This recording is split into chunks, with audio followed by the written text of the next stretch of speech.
Hello friend, welcome to my channel. आज हम discussion करेंगे क्लास 10th का जो लाइफ प्रोसेस चैप्टर था, उसमें मैंने न्यूट्रिशन के बारे में डिस्कशन किया था। उसका लिंक मैं आपके डिस्क्रिप्शन में दे दूँगी। फिर आज मैं डिस्कशन करूँगी main components of the food और न्यूट्रिशन ऑफ फूड, मतलब भोजन के मुख्य घटक तथा पोषक तत्व क्या हैं, क्यों आवश्यक हैं। तो 3 प्रकार से आवश्यक होते हैं। एक तो एनर्जी गिविंग न्यूट्रिशन, मतलब ऊर्जा प्रदान करने वाले, जैसे हमारे कार्बोहाइड्रेट हो गया और फैट्स हो गया।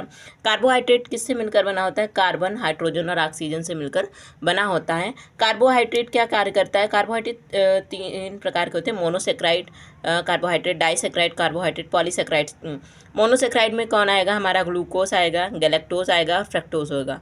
ग्लूकोज को ब्लड शुगर कहते हैं, गैलेक्टोज को ब्रेन शुगर कहते हैं, फ्रक्टोज को फ्रूट शुगर कहते हैं। गैलेक्टोज। फिर आता है हमारा डाइसेक्राइड। डाइसेक्राइड सुक्रोज, माल्टोज और लैक्टोज होता है।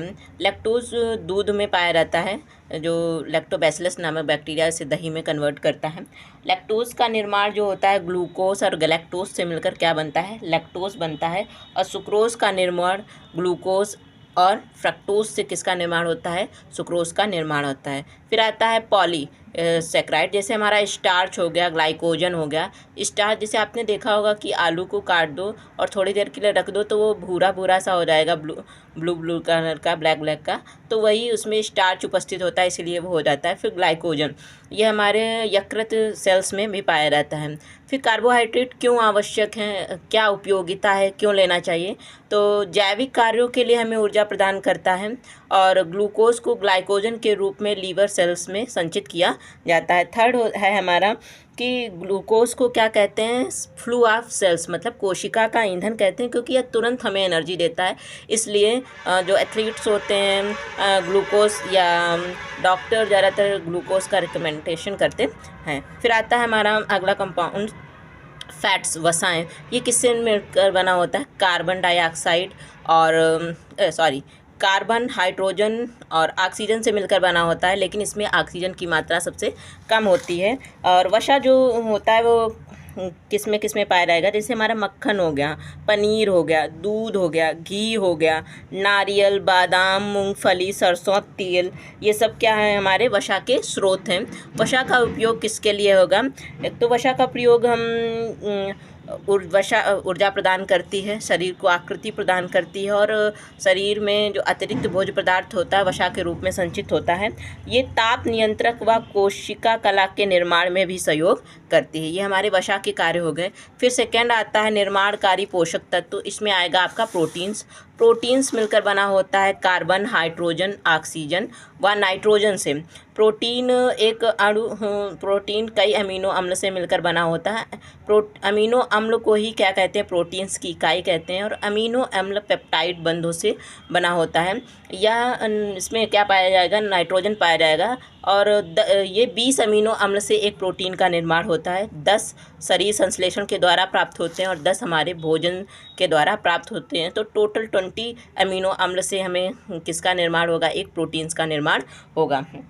फिर आता है प्रोटीन शब्द सर्वप्रथम किसने दिया था? मूलर साहब ने दिया था, 1839 में दिया था। और प्रोटीन का नामकरण किसने दिया था? बर्जीलियम और जे मुल्डर ने 1740 में किया था। प्रोटीन्स की कमी से होने वाले रोग कौन कौन से होंगे? एक तो क्वार्टर होगा, ये बच्चों में होता है।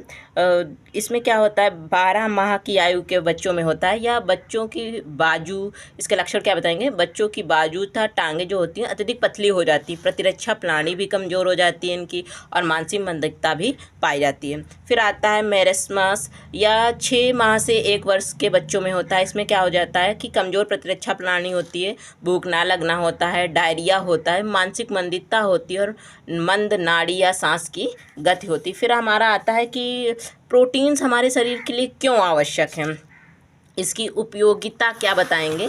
तो प्रोटीन्स की उपयोगिता ये है कि जीवद्रव का निर्माण करता है, सभी प्रकार के हमारे जो शरीर में एंजाइम्स पाए जाते हैं उनका निर्माण करता है, जो भी शरीर में टूट फूट हो जाती है उसकी मरम्मत करने का भी कार्य करता है। 4th पॉइंट है आवश्यकता पड़ने पर ऑक्सीकरण, ऑक्सीडेशन के द्वारा एनर्जी भी प्रदान करता है। इससे बनी जो बॉडीज़ होती हैं वो हमारे शरीर को प्रोटेक्ट करती हैं रोगों से, किससे, डिजीज़ से प्रोटेक्ट करती हैं। फिर आपका आता है इम्यूनिटी गिविंग न्यूट्रिशन। थर्ड आपका है प्रतिरक्षा प्रदान करने वाले पोषक तत्व। कौन सा होगा, मिनरल्स, साल्ट एंड वाटर, मतलब खनिज, लवण और जल। फिर आता है विटामिन्स।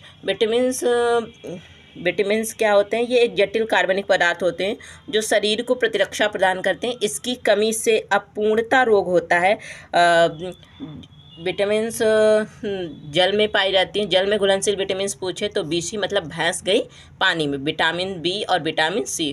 और वसा में पूछे तो कीड़ा से याद रखिए, कीड़ा मतलब एडक से भी याद रखिए, और कीड़ा से विटामिन A, D, E और K, ये वसा में घुलनशील है और जल में घुलनशील है। कल इनके स्रोत के बारे में बताएंगे और इसका यूज भी बताएंगे। Thank you for watching.